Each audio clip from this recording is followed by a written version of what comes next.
السلام علیکم جی، آج کے خاص پروگرام میں آپ دیکھیں گے ایک بہت خاص شخصیت کا انٹرویو. کوئی لمبی چوڑی تمہید میں نہیں باندھوں گی.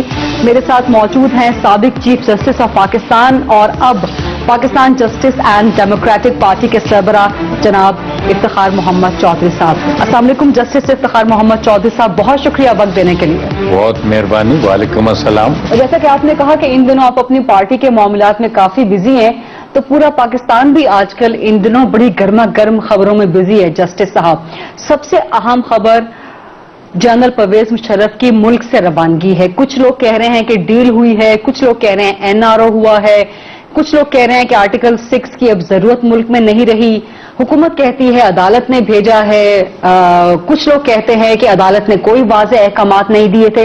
سر، یہ اصل کہانی ہے کیا؟ میں آپ کو تھوڑی سی اس کی بیک گراؤنڈ بتاؤں گا. اس ملک میں تقریباً آزادی کے بعد سے 5 دفعہ ملک میں مارشاء اللہ لگا. اس مارشاء اللہ کے جب بھی لگتا تھا اور ہٹا دیا جاتا تھا، یہی کہا جاتا تھا کہ اس کے بعد کوئی اس قسم کا قدم اٹھایا جائے تاکہ جو ہے نا دوبارہ مارشاء اللہ نہ لگ سکے. صحیح.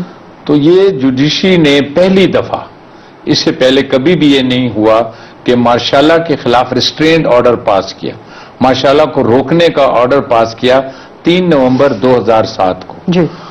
اس کی کانسیکوینسز میں پھر جب جوڈیشری ریسٹور ہوئی، کیونکہ جب پرویز مشرف صاحب تھے اس وقت ان کی جو حیثیت تھی وہ صدر کی بھی تھی اور چیف آف آرمی سٹاف کی بھی تھی. جی بالکل. جب یہ ریسٹور ہوئی تو اس کے بعد پھر اس میں سندھ ہائی کورٹ سے ایک پٹیشن آئی جس کو سپریم کورٹ کے 13 ممبرز نے اس کی سنوائی کی. اس میں انہوں نے تمام فیکٹس کو دیکھ کر یہ کہا، ہولڈ کیا کہ یہ پرویز مشرف صاحب نے کانسٹیٹیوشن کی وائلیشن کی ہے.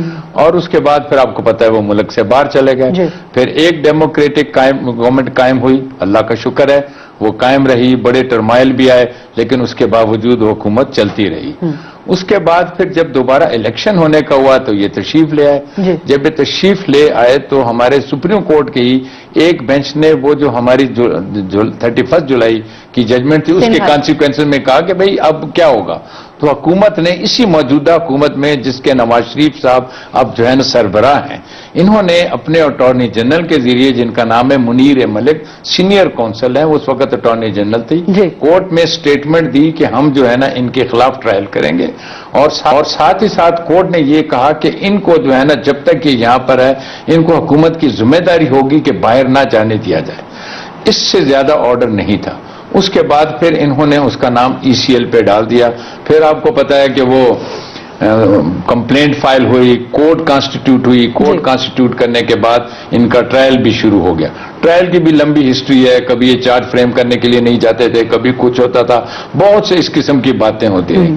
الٹیمیٹلی جو ہے نا وہ جب کورٹ کانسٹیٹیوٹ ہو گئی، اب پھر انہوں نے کافی عرصے سے جب یہ مطلب کورٹ ٹرائل تھا تو کسی وجہ سے ایک آرڈر پاس ہو گیا، پھر پروسیڈنگ شروع ہو گئی.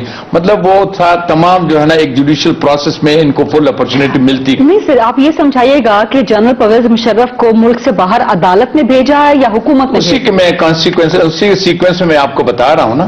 جب یہ موقع آیا کہ اب دوبارہ جو کورٹ کانسٹیٹیوٹ ہو گئی ہوئی اور کورٹ نے ایک آدھی، وہ کورٹ ہے اسپیشل کورٹ بنتی ہے، وہ اسپیشل لا کے نیچے ہوتی ہے جو کہ جو ہے نا اس ہائی ٹریزن کے کیسز کے لیے ٹرائی کرنے کے لیے اونلی کورٹ جو کانسٹیٹیوشن کے نیچے بنتی ہے وہ یہ کورٹ ہوتی ہے. اور کانسٹیٹیوشن میں ایک ہی جرم ہے وہ جو کہ اس کے نیچے ہوتا ہے کانسٹیٹیوشن کا. جب اس کا ٹرائل شروع ہو گیا تو انہوں نے ڈیٹ فکس کی.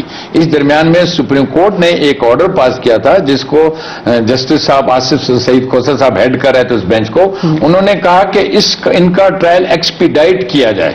ظاہر ہے کہ جب سپریم کورٹ کا آرڈر آیا تو اس کورٹ نے ایکسپیڈائٹ کرنے کے لیے اس کی ڈیٹ فکس کی. ڈیٹ فکس تھی 31 مارچ. 31 مارچ سے پیشتر جو ہے نا ان کا پھر اس قسم کی جو ہے نا وہ اپلیکیشنیں یا اس قسم کی جو ہے نا نیوز پیپر میں خبریں آنی شروع ہو گئیں کہ وہ تو علاج کے لیے باہر جانا چاہتے ہیں، ECL سے نام ہٹایا جائے. ان دا مین وائل ایک انہوں نے آرڈر حاصل کر لیا ہوا تھا کراچی ہائی کورٹ سے. اس کی اپیل بھی گورنمنٹ نے خود ہی کی ہوئی تھی. اس اپیل کی پینڈنسی میں ایک اپلیکیشن انہوں نے دی. اپلیکیشن جو انہوں نے دی تو اس میں انہوں نے یہ کہا کہ جی ہمیں جو ہے نا باہر جانے کی اجازت دے دی جائے. جی. تو اس پہ بینچ نے فیصلہ کیا کہ نہیں، ہم آپ کی اپیل جو پینڈنگ ہے جو کہ گورنمنٹ نے فائل کیا اس کے ساتھ ہی ٹیگ کر کے کر دیتے ہیں. اس پر جو ہے نا یہ آرڈر پاس ہوا. آرڈر کی کب پاس ہے اگر میں آپ کو دکھا دوں، یہ وہ بڑا سیدھا سا اور سمپل سا آرڈر ہے. کوئی آدمی بھی کسی صورت میں یہ نہیں کہہ سکتا ہے کہ یہ کورٹ کے آرڈر کی وجہ سے ان کو باہر جانا دے گیا، بلکہ یہ گورنمنٹ نے اپنی مرضی سے ان کو باہر جانے کی اجازت دی ہے. یہ 15 مارچ کا آرڈر ہے. جی. اس میں وہ اپیل تو انہوں نے ڈسمس کر دی، اور اپیل ڈسمس کرنے کے ساتھ ہی ساتھ جو سپریم کورٹ نے آرڈر پاس کیا وہ بہت جو ہے نا غریدہ امپورٹنٹ آرڈر ہے. انہوں نے کہا، جس انگریزی ہم سب ابھی تھوڑی بہت تو سمجھتے ہیں، انہوں نے کہا کہ آپ اس بات سے مبرہ نہیں ہیں، یا آپ مطلب فیڈرل گورنمنٹ یا اسپیشل کورٹ اس بات سے مبرہ نہیں ہے کہ وہ ان کی جو ہے ریگولرائزیشن کرے ان کی موومنٹ کو، اور اگر ریسٹرکٹ بھی کرنا چاہے تو وہ ریسٹرکٹ بھی کریں. وہ تمام دنیا نے اس آرڈر کو دیکھا ہے. اور اس میں جو نا آپ نے بھی پڑھا ہوگا. بالکل اس کے لاسٹ میں بالکل کلیئر ہے سر. ہاں، اس کو اگر آپ پڑھنا چاہتی ہیں بھلے اس کو پڑھ بھی لیں کہ ریسٹرکشن کا بھی ورڈ ہے اور پریکلوڈیڈ کا بھی ورڈ ہے. اب سپریم کورٹ نے تو بالکل کسی کو اجازت نہیں دی کہ آپ ان کو باہر بھیجیں. یہ حکومت وقت نے، جن کے سربراہ نواز شریف صاحب ہیں، انہوں نے اور ان کی انٹیریئر منسٹری نے، جب یہ آرڈر پاس ہو گیا ایک اپلیکیشن آ گئی. اپلیکیشن جب آ گئی تو ان کو دیکھنا چاہیے تھا کہ اس آدمی کا تو ٹرائل آلریڈی فکس ہوا ہے، 31 مارچ کی ڈیٹ فکس ہے، اور صرف پریروگیٹو انہوں نے فیڈرل گورنمنٹ کو سپریم کورٹ نے نہیں دیا تھا. انہوں نے کہا کہ آپ اس کورٹ سے بھی پوچھیں جہاں پر ٹرائل ہے آپ کا. اسپیشل کورٹ سے بھی حکومت نے نہیں پوچھا، بالکل نہیں پوچھا. اور نہ پوچھا. یہ سراسر حکومت کی غلطی ہے، حکومت کی چوائس تھی. نہیں، یہ غلطی نہیں ہے، یہ بہت صریحاً غلطی ہے. بلکہ میں یہ کہوں گا یہ تو کانسٹیٹیوشن کے اگینسٹ انہوں نے باتیں کی ہیں. آپ نے جنرل پرویز مشرف کو بھیج کے نواز شریف صاحب نے کانسٹیٹیوشن کوئی خلاف ورزی کی ہے. اس طرح خلاف ورزی کی ہے کہ ان کا ٹرائل شروع تھا آرٹیکل 6 میں. ہر وہ آدمی جو کسی طریقے سے ابیٹ بھی کرے گا وہ آپ نواز شریف صاحب نے آئین کی خلاف ورزی کی ہے. تو میرا تو سٹینڈ یہی ہے، انہوں نے خلاف ورزی کی ہے. ان کی جو منسٹری ہے انٹیریئر انہوں نے خلاف ورزی. اور چودھری نثار صاحب نے آئین کی خلاف ورزی. چودھری نثار صاحب تو اپنے پہلے تقریروں میں کہا کرتے تھے کہ کسی کا ایک دفعہ ٹرائل ہو جائے. نواز شریف صاحب کہا کرتے تھے کسی کا ایک دفعہ ٹرائل ہو جائے. اب یہ جو احسن اقبال صاحب ہے وہ بھی کہتے تھے کسی کا ایک ٹرائل ہو گیا. مجھے سمجھ نہیں آتی ان کو ایسی جلدی کیا تھی. یہ خود بھی این آر او کر کے گئے، آپ کو پتا ہے کہ وہ پھر کیس بعد میں فیصلہ ہوا. اس کی بھی کچھ ابھی کیسز کی وہ باقی پڑی ہوئی ہیں. وہ تو جب کبھی کوئی وقت آئے گا وہ کہتے ہیں نا کہ پھر اس وقت پتا چلے گا. آپ سمجھتے ہیں کہ جنرل مشرف بھی کسی این آر او کے تحت گئے ہیں؟ تو یہ جب گورنمنٹ نے ان کے ساتھ یہ کیا تو گورنمنٹ کے پاس تو اور کوئی جب آپشن ہی نہیں تھا تو گورنمنٹ نے کوئی فیصلہ تو کیا ہوگا. آپ مجھے اوبلائز کریں، میں آپ کو اوبلائز کروں.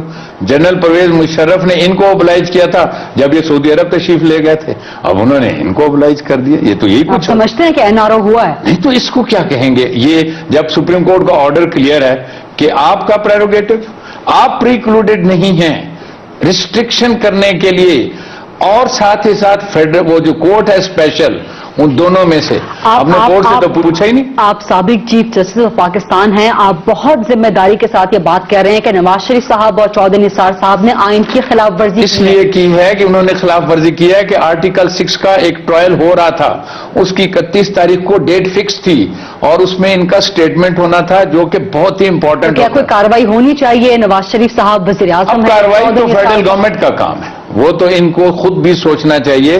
دو باتیں ہوتی ہیں. نواز شریف اور چودھری نثار نے آپ کے مطابق خلاف ورزی کی ہے آئین کی. تو ان کے خلاف کوئی کارروائی ہونی چاہیے یا ہو سکتی ہے؟ کیوں نہیں ہو سکتی ہے. انہوں نے فیسیلیٹیٹ کیا تاکہ ملزم باہر ملک سے باہر چلا جائے اور اس کا جو ہے نا ٹرائل نہ ہو سکے. اب کس کے پاس گارنٹی ہے یا کون لے کر آئے گا؟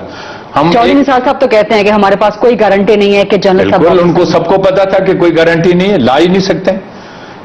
اب آپ جس ملک میں بھی جائیں گے سب سے پہلے تو آپ کو دیکھنا پڑے گا آپ کے ساتھ ان کی ایسی کوئی ٹریٹی ہے کہ وہاں سے آپ اپنے ملزمان انٹرپول کے ذریعے ہم لے آئیں گے. نہیں، انٹرپول میں بھی ایک کنڈیشن یہ ہوتی ہے کہ اس ملک کے ساتھ آپ کی ایک ٹریٹی بھی ہو. جب ہم بہت سے ملکوں سے، جب میں چیف جسٹس تھا، ہم بہت سے ملکوں سے لوگوں کو بلاتے تھے، وہ ملک یہی کہتے تھے کہ سر آپ کی اور ہماری ٹریٹی نہیں ہے. لیکن دبئی سے دیگر ملزمان تو پکڑے جاتے ہیں، تو اگر جنرل پرویز مشرف دبئی میں ہوتے ہیں تو وہاں سے تو ان کو مجھے نہیں پتا شاید کہ ان کے ساتھ کوئی ٹریٹی ہے کہ نہیں، کیونکہ ایک دو کیسز میں ہمیں یہ ایکسپیرینس ہوا تھا کہ انہوں نے ہمارے ملزمان واپس نہیں کیے تھے. البتہ امریکہ سے ہم ایک بہت امپورٹنٹ ملزم پنجاب بیک کا ہم نے بڑی کوشش سے منگوایا تھا، اور وہ بھی جن کا ٹرائل بھی ہو رہا ہے. تو میں نہیں سمجھتا ہوں کہ دبئی والوں کے ساتھ ان کیا ہے. لیکن اب آپ دیکھیں نا، میں آپ کو بتاتا ہوں آرٹیکل 6. اگر آپ مجھے ایک بریک لینے دیں، ایک چھوٹی سی بریک لینے دیں، اور بریک کے بعد آرٹیکل 6 مزید ڈسکس بھی کرتے ہیں. آپ سے باتیں بہت اچھی چل رہی ہیں، اور مجھے ایک سوال کرنا ہے کہ اگر آپ چیف جسٹس ہوتے تو کیا آپ جنرل مشرف کو جانے دیتے ملک سے باہر؟ ایک چھوٹی سی بریک کے بعد جسٹس افتخار محمد چودھری سے بہت اہم گفتگو چلتی رہے گی. جی ویلکم بیک. ہم بات کر رہے ہیں سابق چیف جسٹس آف پاکستان اور اب Pakistan justice and democratic party کے سربراہ جناب جسٹس افتخار محمد چودھری صاحب سے. سر، میں نے بریک پہ جانے سے پہلے آپ کے لیے سوال چھوڑا تھا کہ اگر آپ آج بھی چیف جسٹس ہوتے تو کیا آپ جنرل مشرف کو اس طرح جانے دیتے؟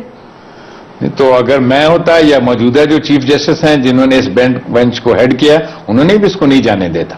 اور میں بھی آلموسٹلی اگر ہوتا تو میں یہ آرڈر ہی پاس کرتا جو کہ موجودہ بینچ نے پاس کیا ہے. موجودہ بینچ نے بالکل گورنمنٹ کو کسی قسم کی اجازت نہیں دی، بلکہ کہا ہے کہ آپ کا اختیار ہے اور آپ پریکلوڈیڈ نہیں ہیں. اور ان کے ساتھ ساتھ میں نے پہلے بھی کہا، میں دوبارہ آپ کو کہہ دیتا ہوں کہ انہوں نے دوبارہ ورڈ استعمال کیا تھا کہ اس کوڈ سے جو کہ اسپیشل کوڈ کانسٹیٹیوٹ ہوئی ہے to try the offense under section 6 against general retired Pervez Musharraf, کہ وہ ریسٹرکٹ کریں اور ان کی موومنٹ کو ریگولرائز کریں انڈر دا لا. سر، آپ نے کہا اگر آپ چیف جسٹس ہوتے تو بالکل نہیں جانے دیتے اور یہی آرڈر پاس کرتے جو موجودہ چیف جسٹس نے کیا ہے. آپ چونکہ اب سیاسی جماعت کے سربراہ بھی ہیں تو میں یہی سوال ایک اور طریقے سے آپ سے کرتی ہوں کہ اگر آپ وزیر اعظم ہوتے تو کیا آپ جنرل پرویز مشرف کو ملک سے باہر جانے دیتے؟ غریدہ، اس ملک میں کتنی لوگوں نے جد و جہد کرنے کے بعد آئین کی پاسداری ریسٹور اس ملک میں کروائی ہے، اور جب اس کی ہی وجہ سے آج اس ملک میں جمہوریت ہے. اور میں اگر کسی جمہوری حکومت کا ہیڈ ہوتا تو میں آئین کی پاسداری کرتا، اور آئین کی پاسداری کرتے ہوئے کسی قسم کی کسی کے ساتھ رو رعایت نہ کرتا. کیونکہ میں یہ سمجھتا ہوں چاہے کوئی امیر ہے، چاہے کوئی غریب ہے، چاہے کوئی وہ بڑا ہے، چاہے کوئی وہ چھوٹا ہے، چاہے وہ ریٹائرڈ جنرل ہے یا سٹنگ جنرل ہے یا کسی قسم کا ہے، یہ چاہے وہ جج ہے، جیسے سپریم کورٹ کا میں چیف جسٹس تھا، میں نے ٹرائل خود فیس کیا تھا سپریم جوڈیشل کونسل میں. اس کو کہتے ہیں سپرمیسی آف لا، اس کو کہتے ہیں کانسٹیٹیوشن کی جو ہے نا سپرمیسی اور رول آف لا. اگر میں ہوتا تو میں رول آف لا کی پابندی کرتا، اور رول آف لا کی پابندی کرتے ہوئے جو کانسٹیٹیوشن کے مطابق مجھے اختیارات حاصل ہوتے وہ میں پاس کرتا. سر، آپ نے بھی اس خدشے کا اظہار کیا کہ کوئی ڈیل، کوئی NRO ہو سکتا ہے. لوگ اس وقت یہ بھی بات کر رہے ہیں کہ شاید جنرل مشرف کے جانے کے پیچھے فوج کا یا فوجی اسٹیبلشمنٹ کا یا کسی خفیہ طاقت کا کوئی ہاتھ تھا. آپ بھی ایسے سمجھتے ہیں؟ نہیں، میں اس لیے نہیں سمجھوں گا کہ جب تک ان باتوں کو کنکلوڈ کرنے کے لیے آپ کے پاس ایویڈنس نہ آئے، آپ کو اس پر جو ہے نا کوئی اپنی رائے نہیں دینی چاہیے. سر، جنرل مشرف کے ملک سے جانے کے بعد بہت سی بحث چھڑ گئی ہے. لوگ یہ بحث بھی کر رہے ہیں کہ کیا آرٹیکل 6 کی اب آئین میں گنجائش باقی ہے یا ضرورت باقی ہے کہ اس کے تحت اگر ٹرائل نہیں ہونا کسی کا تو پھر اس آرٹیکل کی ضرورت کیا؟ نہیں، اس آرٹیکل 6 کی تو اس وقت بھی ضرورت تھی جب 1973 میں اس کانسٹیٹیوشن کو بنایا گیا تھا. اس وقت اس کے باوجود 1977 میں ذوالفقار علی بھٹو کی لیٹ ذوالفقار علی بھٹو کی حکومت کو ٹاپل کیا گیا، اور یہاں تک کہ ان کو جو ہے نا الٹیمیٹلی جو ہے نا اسیسینیٹ کیا گیا. لیکن اس کے آپ یہ ضرور سمجھیں کہ ہمارے ملک کا کلچر یہ ہے کہ اگر جیسے ہمارے یہ پولیٹیکل لیڈر جو اپنے آپ کو نام نہاد لیڈران کہتے ہیں، اگر جیسے انہوں نے کہا کہ جی کوئی آدمی کا تو ماشاءاللہ میں ایک دفعہ ہائی ٹریزن کا ٹرائل ہو جائے، اس کی ضرورت اس لیے رہے گی کہ یہاں پر ڈیموکریسی ابھی پھل پھول رہی ہے، اور ہم کسی قسم کا انٹرونشن اب یہاں پر کسی صورت میں بھی افورڈ نہیں کر سکتے ہیں. اس لیے اس کی بڑی ضرورت ہے آرٹیکل 6. اور آرٹیکل 6 کی ہی وجہ سے ایک اور بڑی پابندی جو کہ سپیریئر کورٹ کے جوڈیشل